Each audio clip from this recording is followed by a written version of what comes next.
Hello class, this is Scott Caruso for AVF 1210 here with my week 3 reflection video.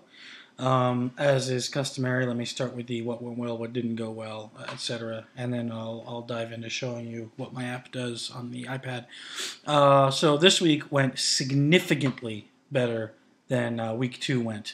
I think part of that has to do with just the fact that I'm pretty comfortable working with external data, whether it be JSON or even XML data, parsing through that and making it do some of the things that I want it to do. And it was much less of an unknown entity like the trying to access the native features was last week. So the coding actually came pretty easy to me this week, which was nice. I got it done quickly, and it actually allowed me to do a little bit of work on the on the usability side. Not a lot, but usability to me is something that's very important. I manage quality assurance teams.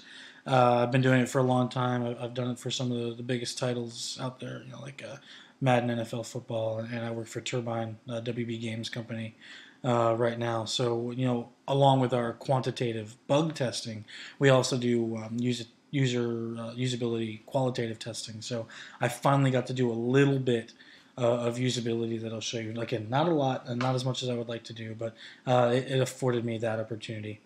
The only thing that really didn't go well this week was, again, the Android simulator gave me a lot more issues. I ended up having to comment out my Compass code and the event listener to check for if the device was ready in order to get everything else to work right.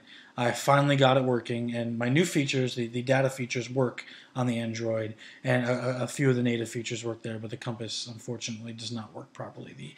The function that the Compass uses works. The Compass itself doesn't work, however, and it breaks the rest of the application. So that's how this week went. Let's take a look at my application here. The first thing you will notice if you looked at last week's is that it has been slightly redesigned, only very slightly. It's now in a 2-column layout, if you can see that there. There you go.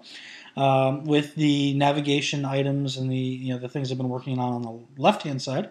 And then the right side is essentially a bucket to display things, whatever it may be. So maybe you want to check out the Twitter API. And for purposes of this, I'm searching for recent tweets that have election in them. And you get the user's Twitter handle, what they may have recently said, and their picture. There's links there as well that take you to their Twitter page if you click on them. So their names are linked out. The other API that I use is called GovTrack. It's a very large database of current and past members of the United States government, along with bills and other such information, government-related information. So for purposes of this week, what I did was I had it pull all of the current congresspeople, representatives, and senators, list them alphabetically, and provide you with a little bit more info about them, including their party affiliation, the state that they're from, and if they have a Twitter account, their Twitter handle, and a link to their Twitter page. I think you can see the obvious tie-in that could come next week, in that I can use this along with the Twitter API to actually allow you to tweet directly at some of these folks and maybe do some other cool things with the Twitter API. One of the nice things that you see with this Congresspeople app and the usability I talked about before is that, first of all, it arranges them by alphabet, which is great, but it also provides you quick links at the top to get to a specific letter of the alphabet, and also my code cycles through the letters of the alphabet, and if there weren't any Congresspeople with those letters, it doesn't even create a link for them at the top, so you won't go to an empty Z bucket, as an example. As you can see, the camera function will still work. Let's flip it around. Because I got the back cover on, you can't see the back camera. I'll take a quick picture here. We'll use this picture, and it still asks if you want to display it. Hit OK, and it actually clears out that data on the right and displays the picture instead.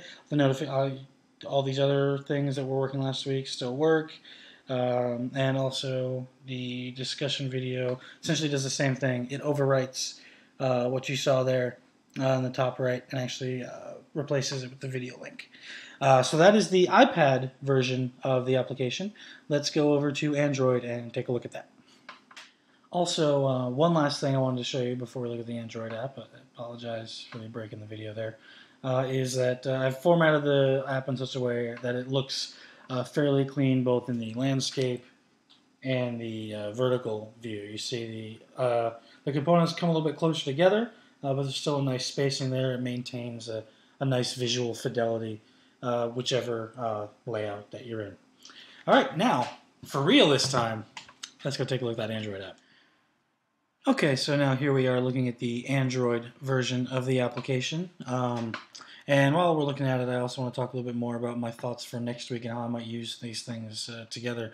So I mentioned while we were looking at the iOS version of the application, potentially putting the two APIs together and using GovTrack and Twitter to actually send tweets to specific candidates that you would like.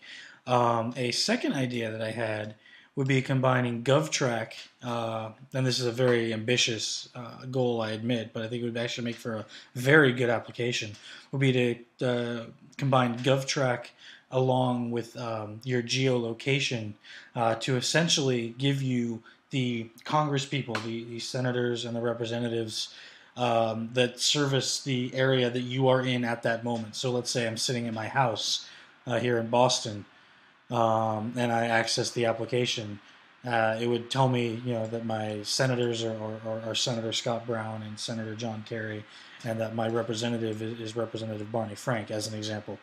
That it would actually pull those things up for me, perhaps give me some other information, like who the governor is or whatever. Though, especially during a time like now, election time, I could see where that would be something that people would be particularly interested in. So that is the application and some of my ideas going forward. I hope everybody else had a pretty good week like I did, and I will talk to you again next week. Thank you.